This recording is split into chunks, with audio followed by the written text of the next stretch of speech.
इस सत्र में मैं आप लोगों के सामने ऐसी कुछ बातें रखना चाहता हूं जिसके बारे में कई लोग कई प्रकार के शंकाएं सामने रखते हैं। एक तो शंका यह है लोगों के मन में कि संविधान जो हाथ से लिखकर रखा गया है उस पर जो हस्ताक्षर है वो अलग पन्नों पर लिया गया और इसलिए ज़रूरी नहीं है कि जिन्होंने हस्ताक्षर किया हो उन्होंने संविधान को देखा भी होगा।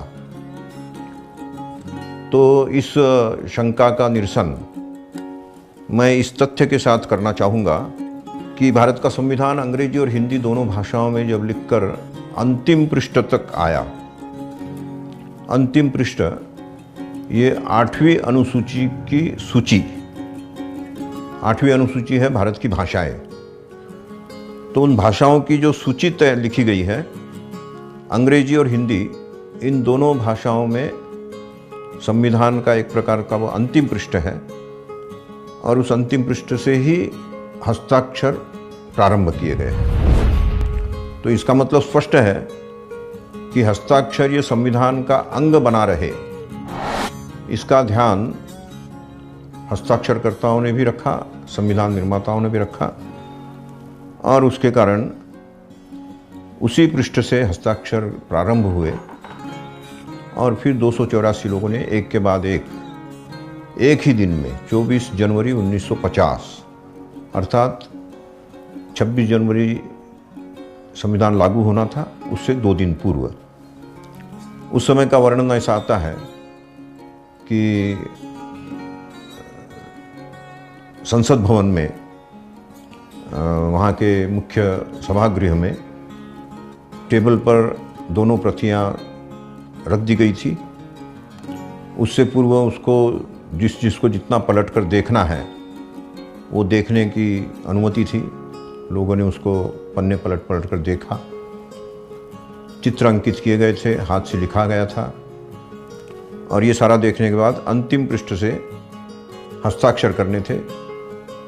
सबसे पहले जवाहरलाल नेहरू आए, उन्होंने हस्ताक्षर किया और उसके बाद एक के बाद एक कुछ लोगों ने हस्ताक्षर करने के बाद जब ये बात ध्यान में आई किसी के कि वास्तव में परंपरा के अनुसार या प्रोटोकॉल के अनुसार पहला हस्ताक्षर तो संविधान सभा के जो अध्यक्ष हैं उनका होना चाहिए। संविधान सभा के अध्यक्ष हैं डॉक्टर राजेंद्र प्रसाद, लेकिन नेहरू की जल्दबाजी के कारण नेहरू ने पहला हस्ताक्षर दोनों जगह कर दिया।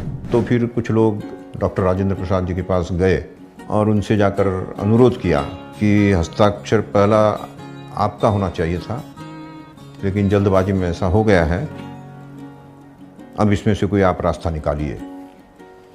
तो यह जो चित्र हम देखेंगे तो ध्यान में आएगा, ये जो है अंग्रेजी की भाषाओं की सूची है, अंग्रेजी में लिखी हुई, और यहाँ से हस्ताक्षर शुरू हुआ है।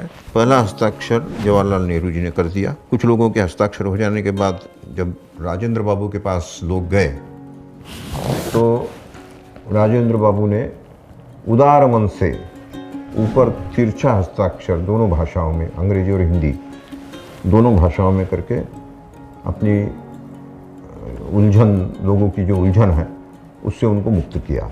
तो इस प्रकार से जवाहरलाल नेहरू की जल्दबाजी और डॉक्टर राजेंद्र प्रसाद की उदारता, ये दोनों इस पृष्ठ पर हमें दिखाई देती है।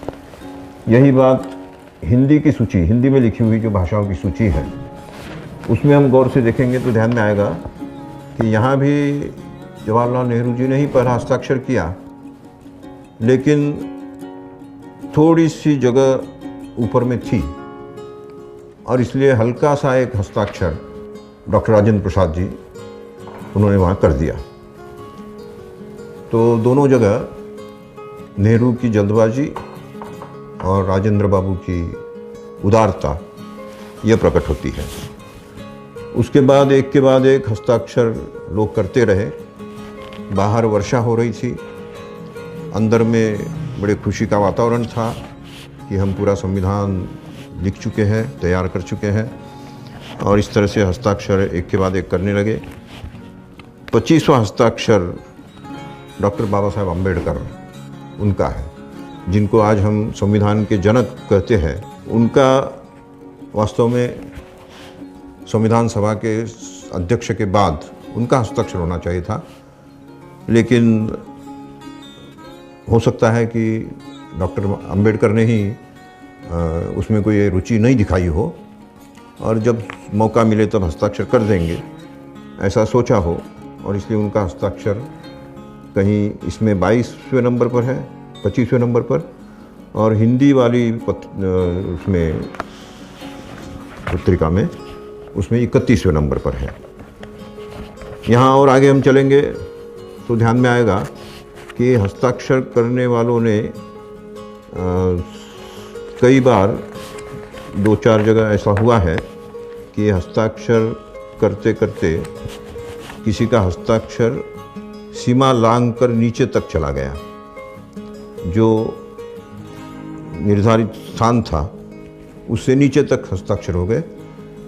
तो उसके बाद जिनको किनारी सजाने का काम था उन्होंने इस बात का ध्यान रखा कि हस्ताक्षर छुप न जाए, इसलिए उसको सुरक्षित रखते हुए इस किनारी को इन्होंने यहाँ से काट दिया और किनारी बाहर से बाहर करते हुए हस्ताक्षर सुरक्षित रखे।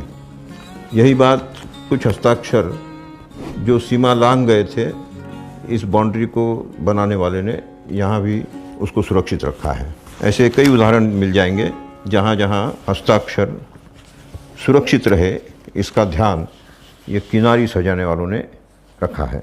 यह गलती भाग 12 में इसलिए हुई जहाँ हमने देखा है कि नटराज का चित्र खंडित हो गया।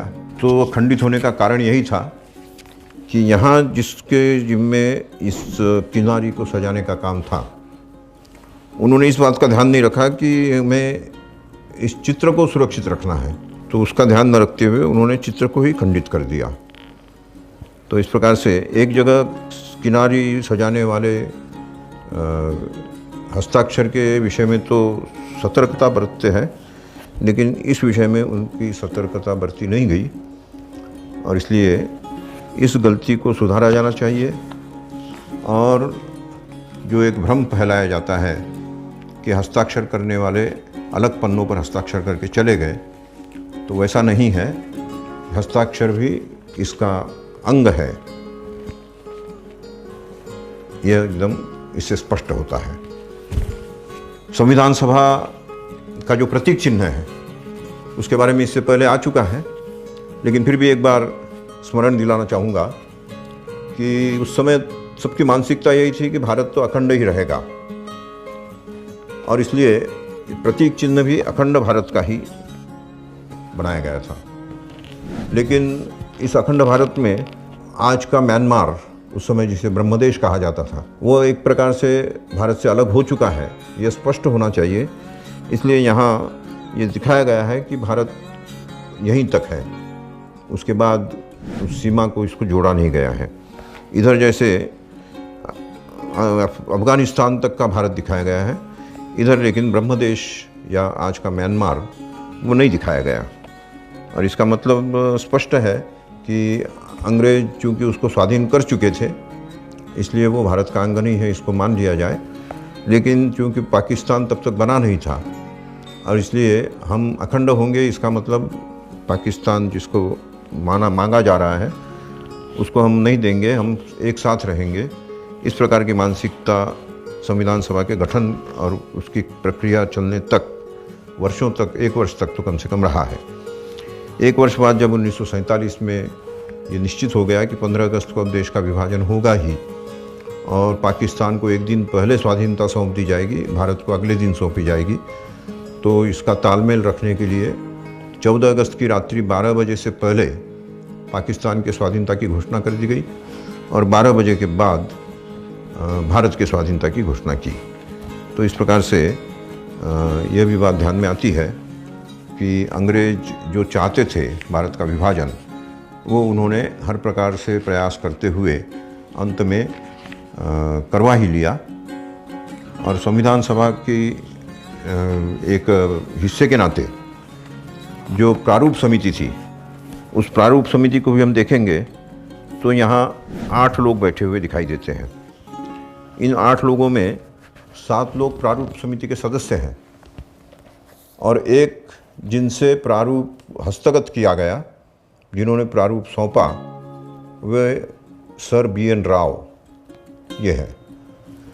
बी.एन. राव क्योंकि अंग्रेज़ों की सत्ता अक्षुण्ण बनी रहे, उसके लिए 1935 में बनने वाले संविधान के निर्माता थे या ड्राफ्टिंग उन्होंने किया था। लेकिन 1947 में देश स्वाधीन होने के बाद मानसिकता बदल चुकी थी और इसलिए उस मानसिकता से काम करने वाले को यह दायित्व न दिया जाए, ऐसा सोचकर डॉक्टर अंबेडकर को यह दायित्व सौंपा गया और उनके साथ जो अन्य 6 लोग जोड़े गए, तो ऐसे 7 लोगों की समिति, इन्होंने लगातार 141 बार अपनी बैठकें लेकर और उस 1935 के संविधान के कई हिस्सों को समयानुकूल बदलकर और अभी जो हम संविधान देख रहे हैं उस संविधान के रूप में उसको प्रस्तुत किया है। बस इतनी बात कहकर मैं अपनी बात यहाँ पूरी करूँगा। धन्यवाद।